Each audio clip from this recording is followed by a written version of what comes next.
Hello, everybody. Welcome to, oh God, what are you watching? I'm Matthew Cody Lang. My pronouns are they, them. I have a new guest today. I will let them introduce themselves. And here you go. How you doing? I'm doing fine. My name is Sanket, and I'm from Mumbai, India. And it's cool to be on your show. And this is my first ever interaction to any other podcast. I've been Really? hosting my own podcast. Yeah, I've been hosting my own podcast for a while. Obviously, I have invited you on multiple occasions, but no one has ever invited me on their own podcast. So this is my first ever. Well, fuck them, and thank you for coming on here. So I'm glad to have you here. Sanket is someone who actually helped me become more comfortable talking on camera and talking with people about film and just things in general. It's not something I ever expected myself to do. And Sanket actually invited me to his show, and it's been really fucking exciting to actually have someone to talk to about these things. And it inspired me to do my own thing. But I needed to get Sanket on here immediately because of all the opportunities he allowed me. So first of all, thank you very much. You've done a lot to help me, and I really, really appreciate it. So Oh, thank you so much because of you, I've been getting explored on such great films. You have recommended me to watch Stalker and watch Cries and Whispers and like all those stuff. yeah. But what happened was you just forced me to watch Stalker, and then finally I watched Stalker, and I was obviously blown away by it, and it actually forced me to watch it again because obviously Tarkovsky films are meant to be rewatched it because those are some such great films, and those are films which we should learn from. And thank you so much for introducing me to those Russian films, and even Tarkovsky in general, and even Hang Sang-soo. I haven't heard of that guy, but no. So I heard of that guy before Yeah. in the Mumbai Film Festival in 2018. There were two or three films which were playing in that festival. I actually watched so to be told, I watched Hotel by the River halfway, and then I fell asleep in the That theater. was the first movie of his that I saw too.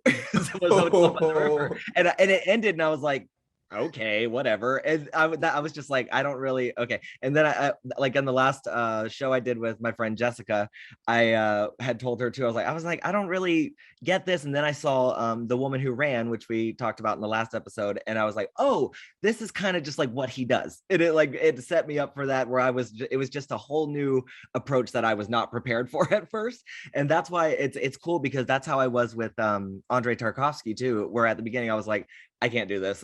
This isn't my thing. And then I later on revisited it and had a different perspective and idea about things. I also have my Andrei Tanktopsky on, which is from his movie Nostalgia, which of course no one knows what it is when I wear it, and I just look like a weirdo. But big fan, which I know you know this. And you have also introduced me to a bunch of Bollywood films, because I had never actually seen like a, I guess, traditional Bollywood film and stuff. So it was interesting to also find out that a lot of these films do have like musical numbers in them, and that's kind of the thing that happens in them that is just like that's required almost, which is a kind of a interesting thing, which I love musicals. I love anytime someone bursts out in a song, I'm all about it. So but it is really interesting to see like these big pictures that are like loved so much by tons of people, and it's musicals where like in America they're hit or miss, I So don't know. even over here also, they are hit or miss. But the thing is, you haven't watched, you obviously you have watched some of the good stuff in Bollywood, but there are some pretty bad stuff as well. I think you should watch Lagan as well, which was actually the India's official entry to the Oscars, and also was also nominated in 2012 too, like at the Oscars. So that was just amazing. I think you like that. Like you just mentioned that you love those films where people erupt in the song, and like I'm a fan of that, but Not all the time. no, not all the time, since I mean, in, same. in in in in Bollywood there are some unnecessary songs, but obviously since I watched Dance in the Dark, I became a fan of musical because like I don't know how, but like the music over there was just incredible, where the like any song, if you just remove it, you there won't be a fucking meaning in the entire film. So Yeah. the songs over there played a very crucial role over there. But if you look at like some modern Bollywood films, if you pull the songs, it's okay. Like the movie, the narrative won't get affected. I'm also waiting for this movie also. Like I forgot the name of the film, but it is directed by Baz Luhrmann, which is the biopic of Elvis Presley. Oh yes, they are doing that. I saw that. I saw that was a thing. And I'm very curious how that's gonna go down. So Exactly. Like after Moulin Rouge, which actually you only introduced that film to me, I was excited to watch that, and when I watched it, I was I was in love with Baz Luhrmann's cinematic world. yeah. Because he has his own thing, like even like Marvel and DC has their own thing, and even also Wes Anderson, which I love him dearly, his films dearly, and like he has his own cinematic universe. I think Baz Luhrmann has his own cinematic universe. I haven't watched, I watched The Great Gatsby. Like I love how he like creates those spectacular production in his films, those He great does go humongous very set. much over the top. So yeah. No, but like I just love that thing about him. Like Yeah. Baz Luhrmann's film without those spectacular film sets will be will not be as good as like a basic film, Yeah. like That's any his other film. thing. That's what he does. He goes full forward and it's very big, bright, animated. Usually it's great. I saw that you watched did you watch Requiem for a Dream? Oh yeah, I just watched Requiem for a Dream because this Saturday I'm recording a podcast like with my photography professor, and he told me that you should watch Requiem for a Dream, and we should record a podcast on that film because he just loved that film. You told me that that film was one of your favorite films, but I wasn't in that mood of watching that film back in May, but right now I was Now like I you're kind into of drugs now, so you had to thought you get a little warning. But I watched these movies called Fear Street, which is like R.L. Stine, who did the Goosebumps. Do you know the Goosebumps like book series? Where it's like horror stories for kids, really popular here like in the 90s and like in America. And there's mostly like just kind of like spooky stuff. And then he did a series called Fear Street, which has I guess a bit more like gore and a little bit more mature elements. Well, they just made them into movies. The third one comes out I think later this week. I watched the first two. I don't want to be mean, but I fucking hated them. I will say I watched both of them because it's neat to see different elements from horror movies that I loved growing up kind of put into this little situation. But that's as far as it goes for me because it's not it just feels kind of like the Scream TV series. Like MTV took it and tried to do something exciting, but they don't have good writers or good actors, so they just kind of, or directors, sorry, all that was just like a fucking disaster for me. But other people might enjoy them. So I'd say if you want something goofy, stupid, shitty, go on Netflix and watch Fear Street. But I actually thought that this was people were actually watching Fear City, which is actually a good docu series on like the New York Mafia and like the 80s takedown on the New York Mafia. That I would just probably loved. be much more exciting than the movies that I was watching. I just loved it because it's a three-part mini series. It's a docu series, but obviously, since I am also a mafia fan, I also like. I just love the Godfather series. Love I also crime, you love. love drugs. You're saying a lot about gambling. No, it's okay. I actually watch like I actually love Goodfellas, and I actually love this Yeah. films also, On Prophet, like all those films. Yeah. So I love all those gangster films, but obviously Fear City was not just about those gangsters, but also it was also about those FBI officers and the US attorneys, which actually took down the mafia, which actually features Rudy Giuliani also. God. I was yeah. No, I watched uh Tokyo Story, but at first I first started with Good Morning, which is one of his like few films that are in color, I believe, and I fucking loved it. I thought it was adorable. That immediately put me in a place where I was like, I need to watch everything of his. So I bought a few, and I'll be kind of diving into his stuff now. But that's But been like my exciting part of stuff that I've enjoyed. you should also watch Mitsuguchi, Mitsuguchi. So his films are available on the Criterion channel. Okay. It's a great inspiration for Ari Aster and even for Martin Scorsese. The Did films he do include. Ugetsu? Yeah, exactly. He Yeah, did because that's the Ugetsu. one film I've seen of his, and I was like, I really enjoyed it. I just and one of my other friends was telling me to look into his work, so I'll watch more soon for sure. But let's talk about That's what we came here for, which we are going to be talking about election, and we will be also talking about Goodbye Lenin. So we will start with election, which I actually just got the Blu-ray. Which I will say first of all, I watched this when it first came out, like in I guess 1999. I watched it when it came out on like VHS, so I was probably like 10, and I did not like it. But I was 10 years old, did not understand what I was watching, so I was just like, it's not funny enough. So I recently was like, you know what, I'll try this again. I feel like I might enjoy it, and I did. I actually watched it a few like I guess like a few weeks ago, and then rewatched it again with my family because I was like, y'all might enjoy this. They had a blast too. But do you want to explain what it's about? Oh yeah, so it's actually about this girl, which is played by Reese Reese Witherspoon, Witherspoon. and also this is also a story about this teacher. Like I forgot the name of the actor. Matthew Obviously, you Broderick. might Matt Matthew Broderick. Broderick. Yeah. Exactly. And so it's about the school which conducts the election for the student council, so the student association, or yeah, student council. Yeah, like student government thing. Yeah, exactly. And they are electing the president, and this girl, which is played by Reese Witherspoon, she stands she like runs for president of that student council. And uh, like the professor who is who's teaching in the faculty wants someone else. So he what he decides is he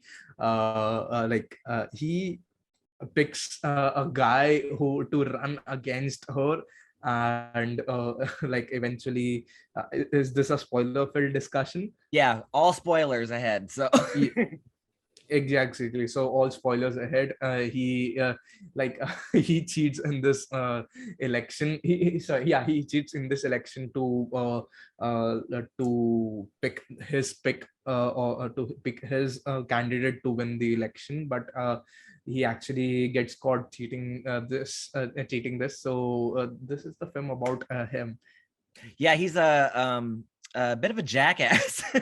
He's you could tell just how the whole thing he's I guess he's going through a lot, and a lot of his problems are with like the women in his life, which is so he takes it out on this poor girl who is like so excited. She's so excited to be running for president. She's always, you know, she's one of those people in class that always has their hand up, is always like, you know, the busybody, brown noser kind of person, like, I want to do this, I want to be everything, like everywhere, all over the place, which, you know, is fantastic. And it's great that they're learning, great that they're doing stuff, but it's also obnoxious as shit. And it's stuff where these things start to irk him as the teacher. And so he ends up picking like kind of the popular guy in school who's a big old idiot, but so sweet. And he's very privileged, and he recently broke his leg and stuff, so he's not like able to do sports. So Matthew Broderick's like, you know what, you can go against her. She's running unopposed right now. And he's like, whoa. And it's Chris Klein from the American Pie movies. And he's great. He's like sweet and just kind of like not there, like not present really. And the guy who plays, Matthew Broderick, who plays the teacher, he has a secret in the past where one of his fellow teachers had an affair with Reese Witherspoon's character, the student. So it becomes a little nasty and crazy, and that guy is, you know, sent elsewhere, but they don't ever really bring it up. But I think Matthew Broderick has this vendetta against her where he's just like, you ruined my friend's life, blah, blah, blah. And like trying to make it a thing where it was her fault. Because clearly he also wants to blame all the women in his life. His wife, he's been trying to get her pregnant. He doesn't really give a shit about her. He wants to like have sex with her friend, who was the wife of his friend, who was fucking the kid. So it's a whole web of nastiness, and he decides to just, you know, go against this poor girl who's just trying to make something of herself in the school, which causes her to do some pretty backwards things as well, which is what we see in elections all across the world. So it's a great little experiment of sorts to show you just how things are in the real world as well. You know what? Like this was one of those films. Like I just love the director of the film, Alexander Payne. Like first film of Alexander Payne for me was The Descendants, and I loved it. I also watched About Schmidt, and then I watched Election.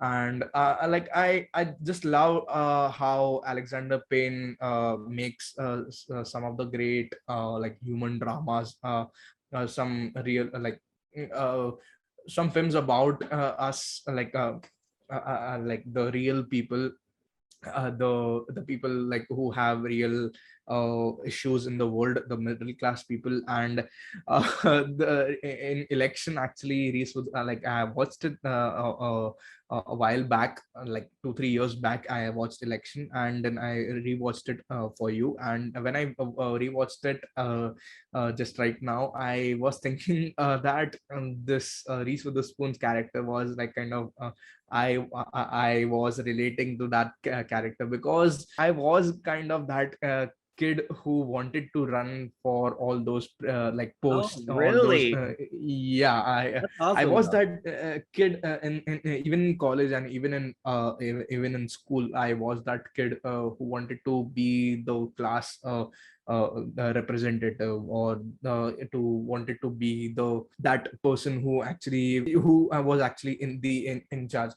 Just for that reason, people would talk to me, and people would hang out with me, and and this was the same fucking reason Reese Witherspoon character was running for president. Like she also thought that, okay, if I become the president, people will talk to me, and I'll be respect her and everything. Yeah. And exactly. And I was feeling her pain, like she was kind of a pain at one point of time, but I was feeling for her, that like, yeah, I was her, like at some point of time. Especially the part that really made me the most upset was when she, you know, inevitably like loses at first, and her mom is like, well, you should have done this, you should have listened to me or something, and she's like, well, we'll figure it out, it wasn't, you know, my fault, something you did and stuff. And she's like and like I was literally like, is she going to kill herself? I'm so worried. And they kind of set it up like that, where like the next day Matthew Broderick's walking in and he's like, well, it's not like anybody died, and there's just like this pause where you're like, oh no, because like just right before that, it's her sobbing in her room and her mom being like, you fucked up. And I was just like, oh no, this poor girl. But then we find out that, you know, Matthew Broderick's the one who fucked up the election, just because he didn't want her to win. He didn't want her to succeed, even though you know, it's a bunch of different issues I feel like he has because of that as well, where he's just sad he hasn't gotten really anywhere else except for the school in his life. He's not as accomplished, I think, as he wants to, and he's seeing other people around him do things that he wishes he would. So he takes it out on this poor girl who is just giving her all, and it's really sad. But even like after watching this film, after relating pretty much to Reese's character, I was thinking about those days where like what if I won the elections, and like what if I like was chosen to become that to that position, and like Yeah, that would be pretty exciting. Like life would be something else. yeah, But yeah, so I was thinking about this thing over the past few days, but like things would have changed, but like obviously if I would have won the election, I wouldn't be talking to you right now, because the if I won that particular position, I would have been more busy, and like I wouldn't have been watching those kind of films which I really. was supposed to watch it.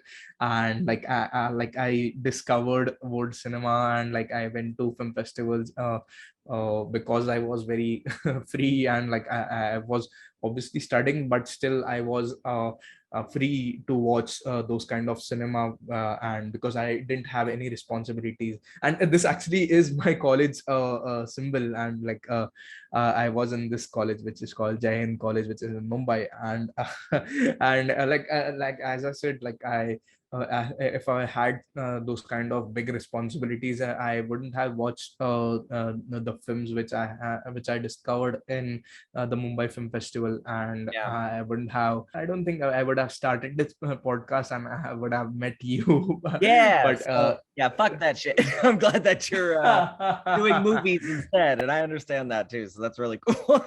I wanted to ask you if did you run for the president, for the No, hell presidency no. in No, the listen, I for high school, I my senior year of high school, like my final year, I went to a different school. So when I was there, I was like just starting to meet people, and it was my last year of high school. So I hung out in like the drama club, and I was like into drama and stuff like that, because it was my first time being in a school where the extra like curricular activities actually had, I guess, some like meat behind them. which Where was that school? Which was that school? it was Sequoia High School in Georgia, which is where I am now. But I spent most of my life in Anderson, South Carolina, and there wasn't really much going on there. And so when I moved down there, I did a pageant, which was like what was it, Mr. and Mrs. Sequoia or something. It's like, and I did not want to do it, but I did it with my friend, and I don't even remember the experience because I just did not care. But I had to go on stage and like answer questions and shit like that, and I was just like, this is not my thing. But I was like part of the newspaper. I was part of like a bunch of little things here and there. But I've also blocked most of it out because I just was always like, I want to just get past all this. I enjoyed high school. I had fun. I don't care to look back at it, because I'm like, well, that was, then I'm always like, I need to go this way. So were those characters like in the film, were those like relatable to you in your high school years, like not just in your senior year, but your like your freshman year or your sophomore year well, or your that's junior the year? thing. Of course, like some of the characters reminded me of people that I went to school with, like Reese Witherspoon's character, where anytime, all the class most of the time was just like, keep talking, teacher, be done. But then there'd be that one student like, I have a question, and like have to talk out loud, and everyone was like, oh, I know this person.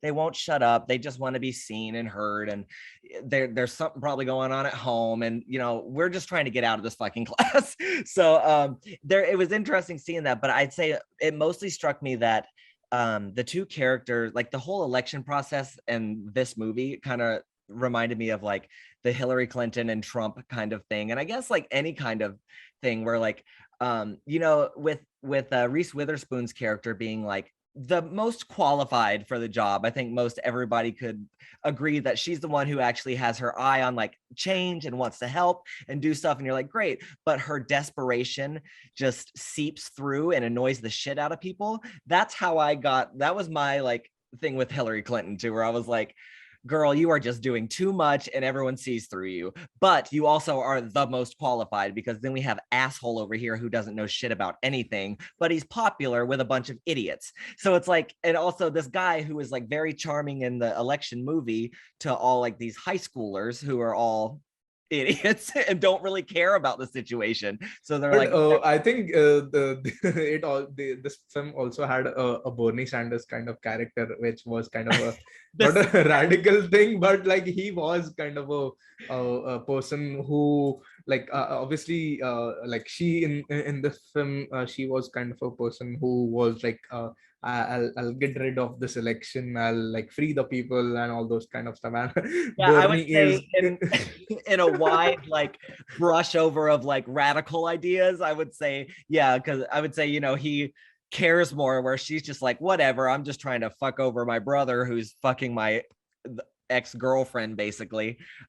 Which I thought her story was really cute too, just the fact I mean, she was so like intense about her love for this girl, and it drove her away because she was like saying like some crazy shit, you know, very passionate young love kind of stuff, and that it drove the girl away and into her brother's arms, which she was just an awful character too. So but I do think it was interesting that she was just like, because Reese Witherspoon has that big blow up moment where she rips off all the posters in the hallways and freaks out and like throws them away, and the sister catches it, and then she kind of is like, oh, I can use this as a way to get my ass just kicked out of the election because I don't care anymore. So she's just like, she just kind of gives up. She's like, oh yeah, I did it. And Matthew Broderick is so pissed because he's like, he feels like he finally got a way to kick Reese Witherspoon out of the election and be like, I know you did this. And then she's just like, and she lies completely. And then he's like, well, looks like you got away because someone else took up for the crime.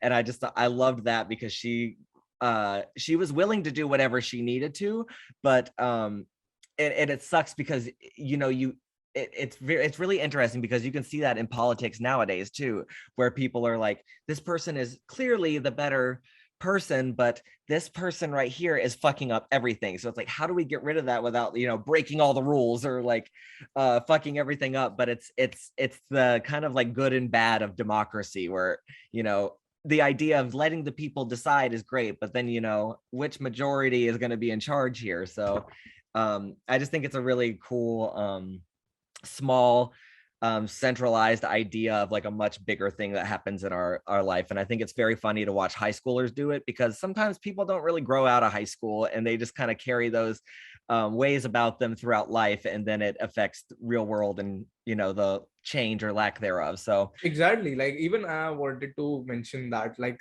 there was a good karma thing what happened in this film.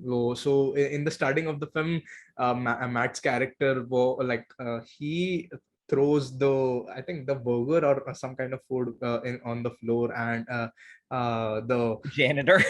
the janitor actually got pissed off with it. At the end, we get to know that okay, he is actually taking the revenge of that what he did like some days back. And oh my god, Yeah, exactly. one of And those I little was, things might come back to bite you in the ass, and it did. And I was like, yes.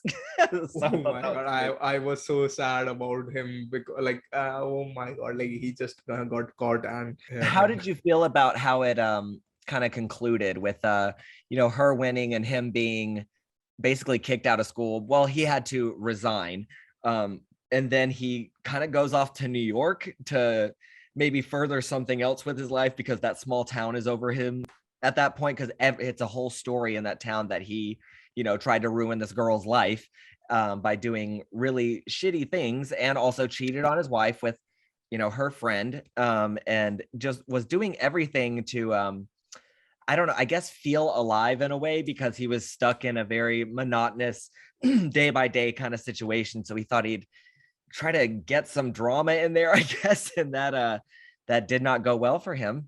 But I'd say like the very end, what do you think that like moment is when he's like traveling through DC and then sees her hanging out with a Republican candidate and getting into a limo? Do you think there's a thing where she might be doing whatever it takes to get ahead, or do you think maybe she's genuinely making connections? I feel like there was a weird kind of, or No, maybe. no, no. I think she was doing whatever she can to make to make her impact, to make her mark. Yeah, Because I thought that she was an yeah, opportunist. yeah. Because she was a progressive kind of a thing, like a progressive ideologist in the school. Like obviously, I was actually pretty shocked that she she worked with a Republican congressman, and I was shocked by it. And I was also very shocked by her character's end. Like when she won the election, she cheered that, oh wow, she won the election, but like she wasn't happy after winning the election, because no one would talk to her, because like she was the, like, yeah, no one would be friends to her. And like she didn't expect that to happen. Yeah, Obviously even she in expected college. that, Yeah, where exactly, she's like the exactly, like RA and everybody's like, fuck you. Yeah. exactly, this was kind of a very realistic thing. I also imagine that, because like I also thought that if I win like those election, I'll be part of a major group. But like obviously I didn't win the election. I also Well, was not part that's of the that thing. major. Yeah, it becomes interesting, like especially growing up, where if you are following by listening to teachers and doing your work and doing stuff, and then sometimes you get, I guess, uh convinced, manipulated, or inspired by others to do, like, to let go, let loose a bit, and then you start to let your like ambitions kind of slide a little bit, where a lot of people and a lot of young people are fall victim to that, I guess you could say, but they also take different routes, and those are all totally fine. But like, she stuck to it. She was like, I don't care that people are out having fun. I don't care, that people are gonna like enjoy their times with each other, because I have a goal and I'm going to meet it. And to find someone like that ambitious, especially at that age, is um wildly impressive. But it's funny because I look back on growing up in high school and stuff, and I was always one of those people like, oh, look at this asshole doing the best, like, and then I was like, oh, you know what, they're probably doing really successful things right now. So I look back and I'm like, maybe I should have focused a little bit more, and maybe I'd be in a better place than I am now. So it's an interesting thing to go back and watch high school movies and stuff like that, where you're like, oh god, that experience was fun yet traumatizing in a way, and has like definitely affected the like who I am today, just from the choices I made as a dumb kid. So But like I watched I love watching those high school American high school films, like American Pie, The oh, Pursuing a Wallflower. And that's the reason, like I watched American Pie so many times. I just love really? those films. Yeah, Yeah, the that's hilarious. I saw them in theaters when they first came out, which I wasn't like supposed to, because I was too young. But of course, we saw all those kinds of movies growing up. Is there like an equivalent in India that you can think of that would be like high school coming of age kind of situation? no, no one, no, nothing, nothing. So, Nothing. nothing. There are very few high school films there are very few films which are set in high school, which talk about the issues and obviously the fun thing about the students. There's one film, the Star is Zameen Par, which you watched, like which the kid had dyslexia. Oh yeah, and he's like really really smart. Yeah, he is smart in painting and drawing stuff Yeah, and all that stuff. But that film was a very serious film. yeah, I enjoyed it, I loved it, I cried on that film.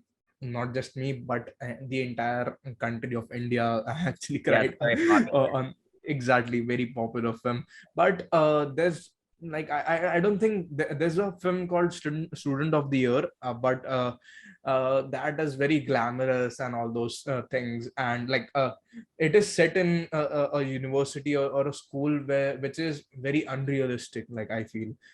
I personally feel that like though that film didn't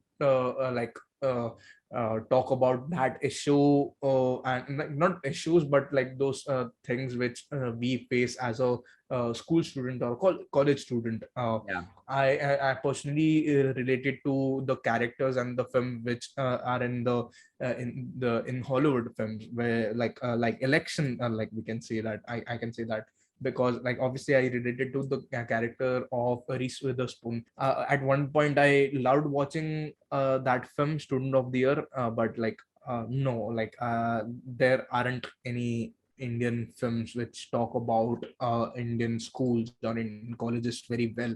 I am like unfortunately because I'm actually having a dream. I dream of making a very realistic comedy drama film about college romance or college mischief or college life, which is which would be very realistic because people like me also went to college. I'm not a pure white skin guy, and Yeah. and these kind of characters were like pure white and all those Yeah. hot six pack abs characters kind of. And people should make films about people like me or like not just me, people in general who are in college and still like in enjoying their college life, I would say. Yeah, I mean the only like college movie that I've seen that I think I guess was similar to my experience, and this sounds outrageous, but it was the movie The Rules of Attraction,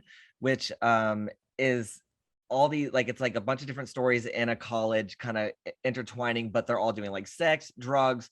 There's all it's nuts. It's all over the place, crazy. But I was like, see, this reminded me of when I was in college, where like most of them, it doesn't ever, it's all of them like learning or like small little romances. But I was like, mine was heartbreak, drugs and alcohol, skipping class, fucking up, doing stupid shit. And I was like, this is kind of like what I want. I highly recommend it. It's ridiculous. It's the same like person who wrote like American Psycho.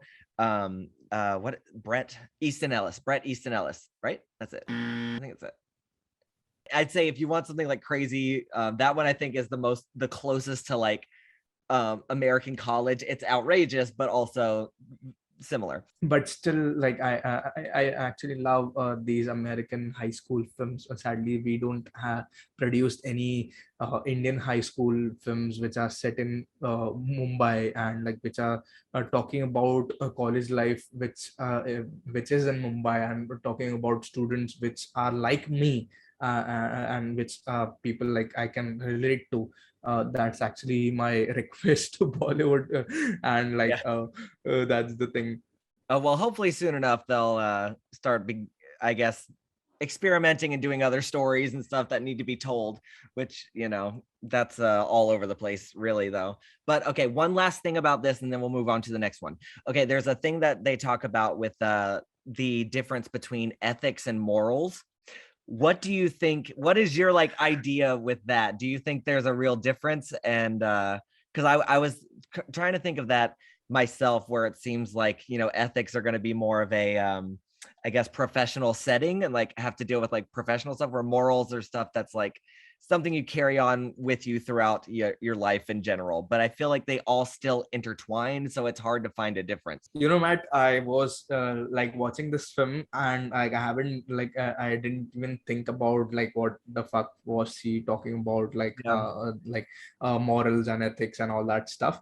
But since I haven't thought about anything about that scene and that topic, but Yeah. since you just asked me, actually think I don't have a fucking clue about it. Yeah. No, I mean Like that's the thing too, because it's such a weird thing, because even in the movie they brought it up and people were like, well, I don't know, and then no one really gave a direct answer. And I think that's kind of funny because the movie in general deals with that confusion, where it's just like, is this appropriate to do during this? Is it like, should I be doing these things? Should I be penalized for these kind of things, when I know that it's going to be helpful for people? Like trying to juggle those things in politics is incredibly difficult, and that's why it's hard to trust politicians. Like, do they actually stand by their morals, or are these like things they're doing just for the sake of like ethics, and it's just an interesting concept, and I think that's what I think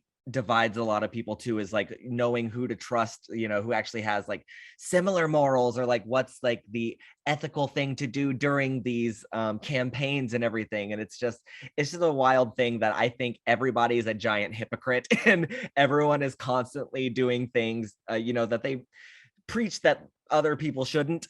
So it's just kind of, I just think it's funny, especially with like a teacher like Matthew Broderick teaching these things, and then he goes and does all that fucking bullshit in the movie.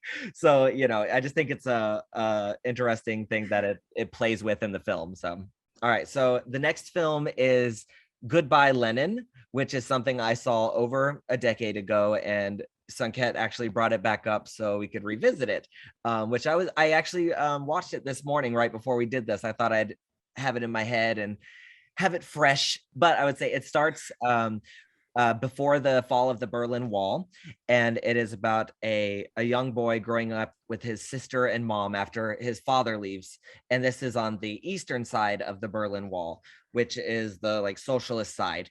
And later on, when things are kind of heating up around like 1989, his mother has a heart attack.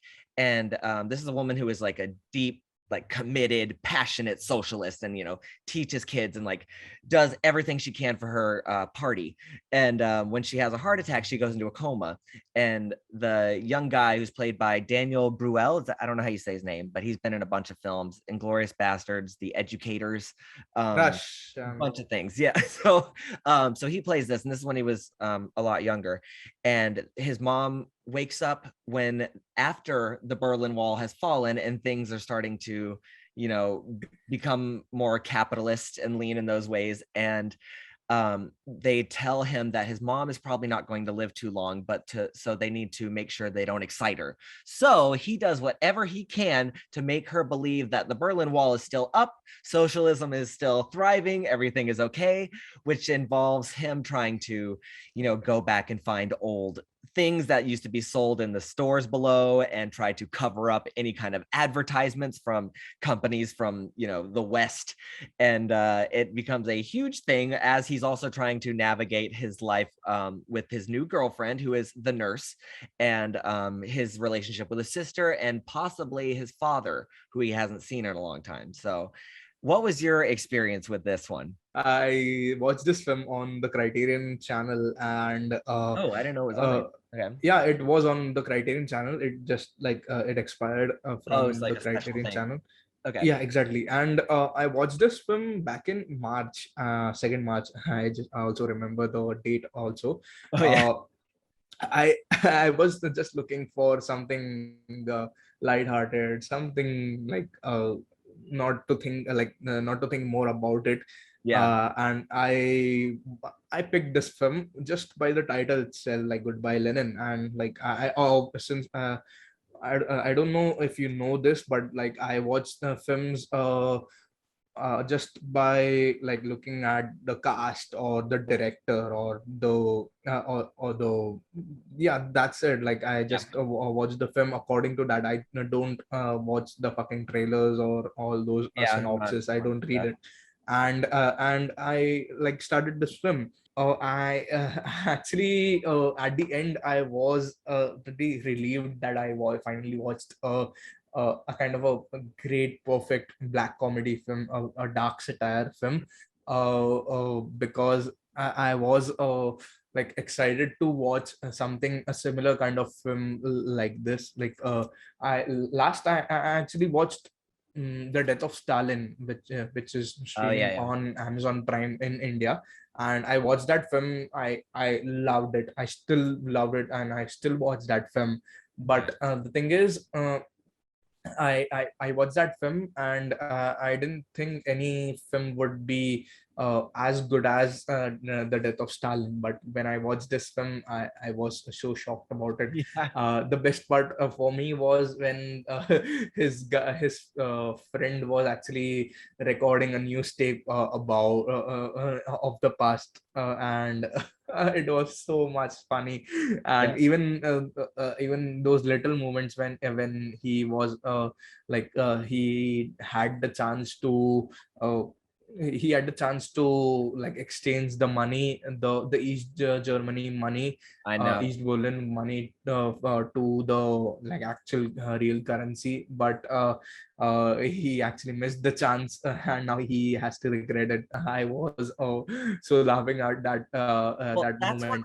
that's what I found interesting is that, he's going through so much to make and you can kind of see him as like she accidentally like sees certain things. He changes the news a little bit to be like, oh, remember, we can kind of like show it how it was kind of transitioning.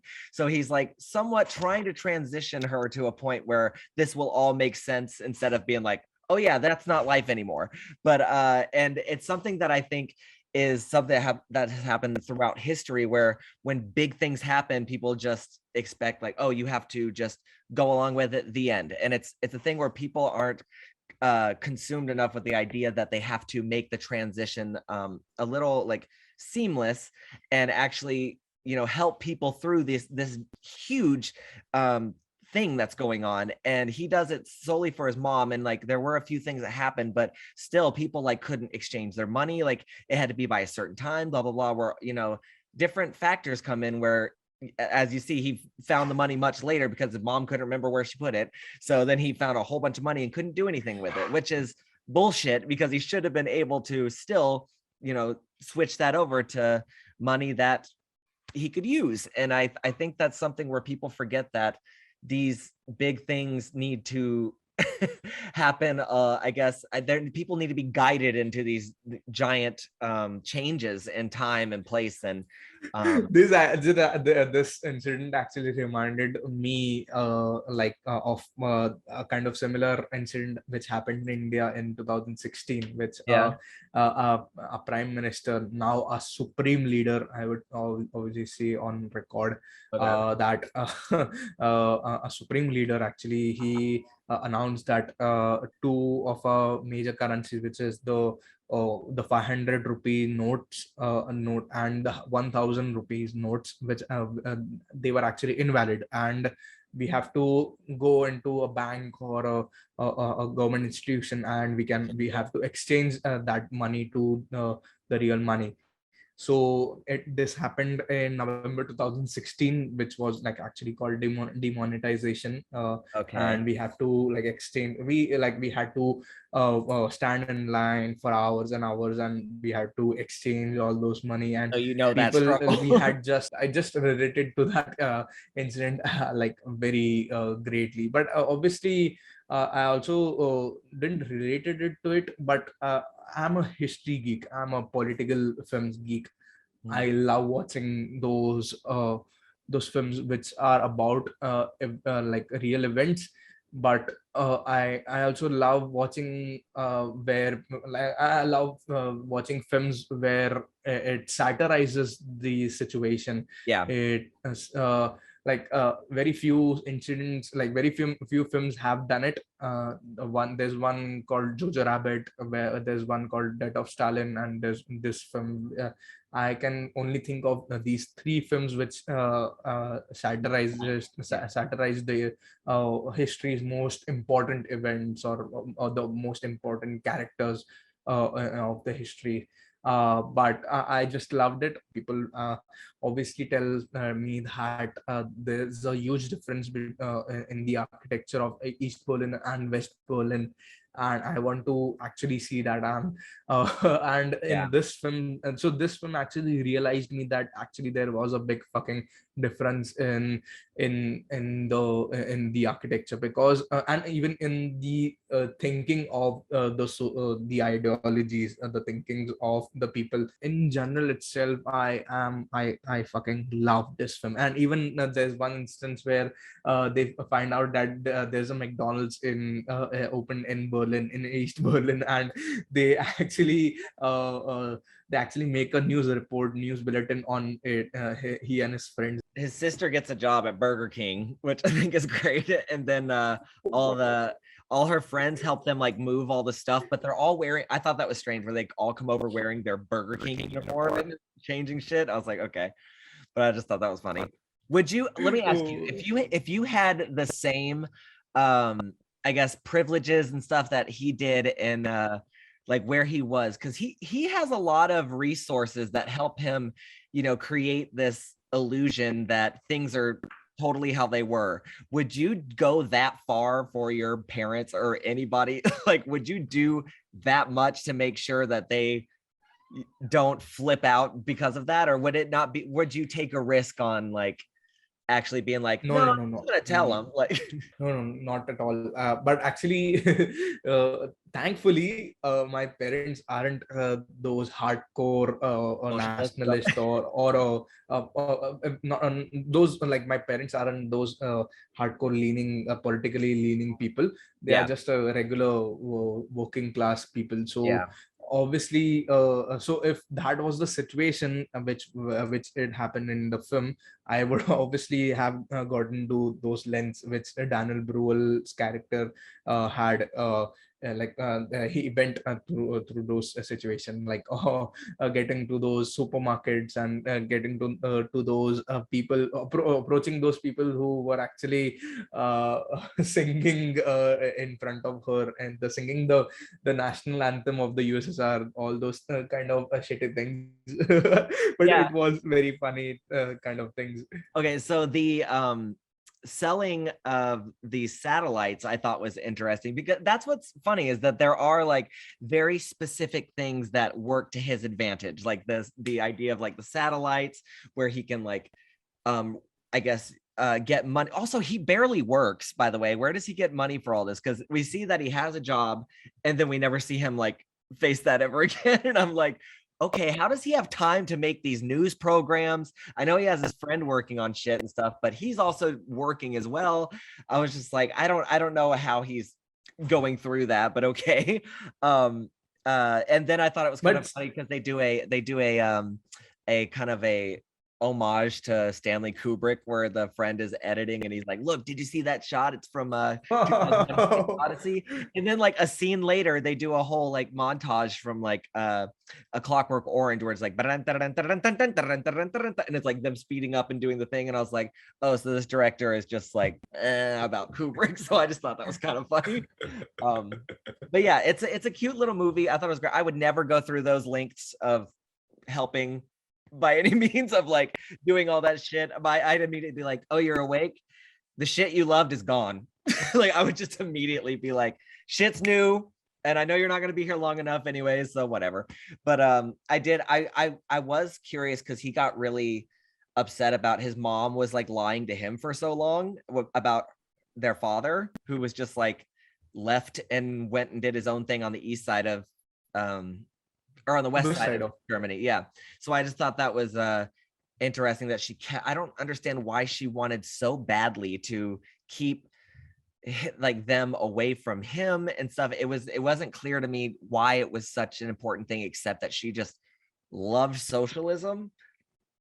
Yeah, because he actually went to the west. He like the lady, like the mother, actually thought that she like he his husband was a traitor to national socialism, so that's the reason he And she was just like, I can't exactly. have our kids around you. And I just thought it was weird also when the wall was down, yes, and the wall was down, that he didn't like come to like look for them, I guess, or anything. Like though he wrote letters and shit, you figured like, oh, the wall's down, let me go find my kids. And he just didn't.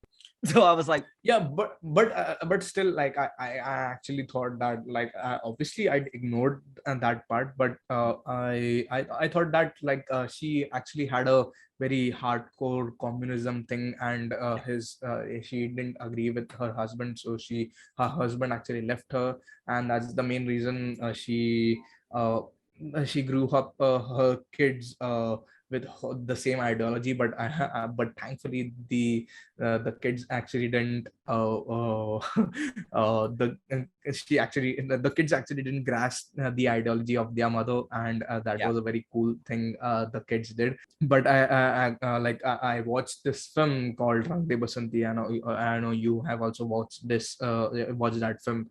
There's a character which is actually a very far right, a right leaning a right-leaning man who didn't want these Western traditions to come to India and like spoil India. He was a very patriot, a very nationalist kind of person, Conservative, and yes. conservative, Yeah. exactly.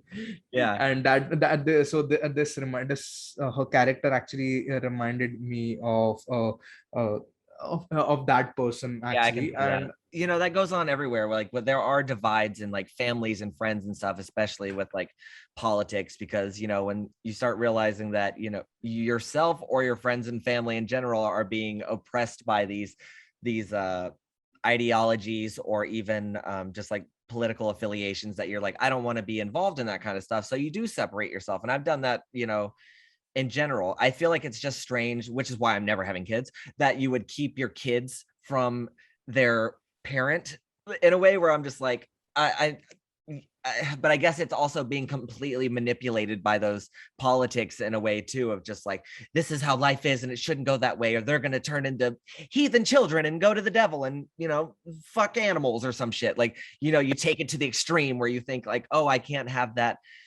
put on my children, or otherwise they're going to turn into a bunch of hamburgers and be at McDonald's or some shit. So it's like, it's interesting to see just how far people will go to, I guess, keep that as the main priority in their life. And it is very interesting, and it's stuff that does go on. So it's not so far fetched. I just do find it interesting where the parents don't put in enough effort. Like the dad wasn't just like, hey, I need to go see how they are now.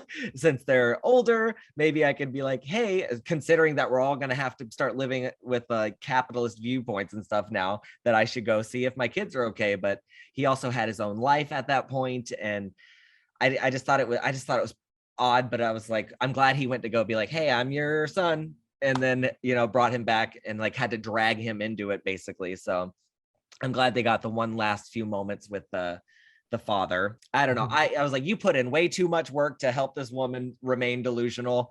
I could not do that. So I but just he actually had a very good friend. That guy was very helpful. Like I yeah, thought he that had connections. He had all these privileges that he was like, oh, I can do it, I guess. So it made sense that he had like the options to do those kinds of things. But I was like, I mean, if you can, I guess, but holy shit, that's so much work to put into that. So, but he, you know, he's a dedicated child to, you know, their parent. So it is very sweet. And I remember crying like a little bit when I first saw it, like over a decade ago. I'm a stone cold I hate everything person now, so it didn't happen. But I thought it was very sweet, and I think it's also a very easy movie for people who aren't usually into you know, like non-English films, that they can follow it, because it's pretty straightforward, and it's pretty mainstream. I yeah, should say this is a because it very was definitely, mainstream. I think, the first German movie I ever saw. So this was like, I saw it in high school, and I was just like, oh, and I remember being like, oh, because I think I watched The Educators right afterwards, because I was like, oh, I like this actor. And I kind of did what you do.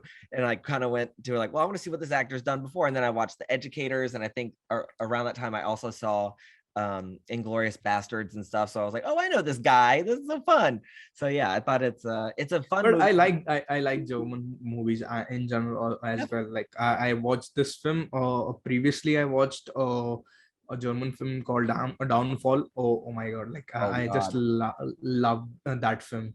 Uh, I haven't seen, there's that's another one I haven't seen in years, but I remember watching. I even got my brother to watch it, and he was like, and he doesn't like usually watch non-English films. He's like, dude, that's fucking crazy. So it's like, yeah, that's actually a very a great political film. yeah. One of those films which I just love about that. I just love everything about that film, like Downfall. It's like, just to connect it. Same with Downfall. Come and see.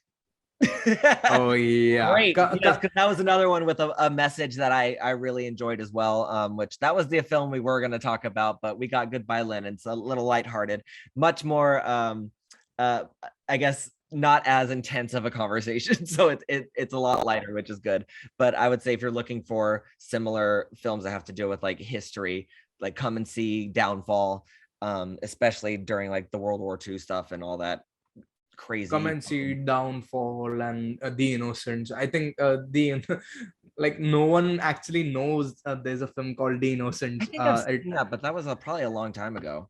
I don't know, but like no one knows that there's a film called The Innocents. It's a Polish film.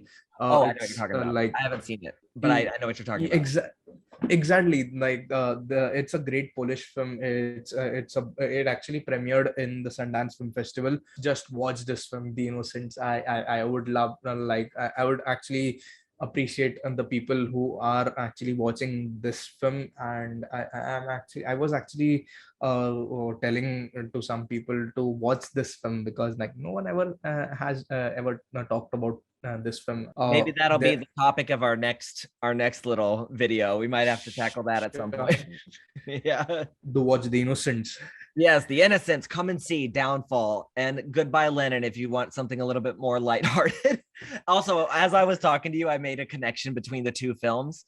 Both of these films are brought to you by Coca-Cola, because and you know, in Goodbye Lenin they have a whole banner for it, and then in Election there's that whole idea between Coca-Cola and Pepsi. Coca-Cola does the best, and even they stay the best because they have all those advertisements. And I just thought that was kind of funny that has dominated both movies. So be sure to check those out when you watch both of them. And I think Election is on Netflix here in the US, and it might be in other places as well. And Goodbye Lenin is able, you can rent it all online somewhere, and it could be on other streaming platforms around the world. So but they're both pretty accessible films, and I think it's cool that we got together to talk about them for a bit. So but yeah, that's basically it. And I'm gonna have you back again because, you know, you've had me on your show a bunch. I thank you so much. It's always great to talk to you about all this shit, and I talk to you the most about these things than everybody else. So thank you for being there for my outlet.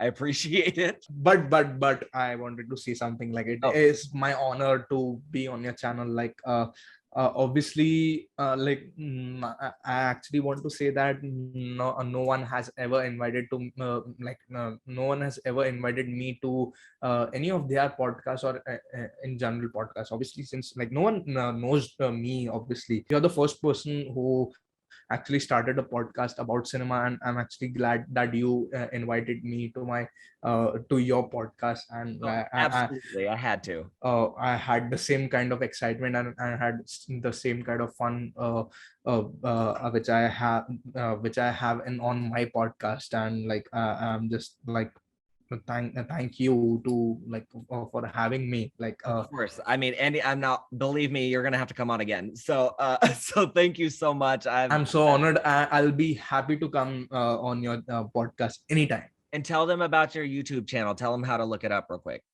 Oh wow! So my YouTube channel is Cinephile Sanket. It has videos in Hindi, which is most widely spoken language in India.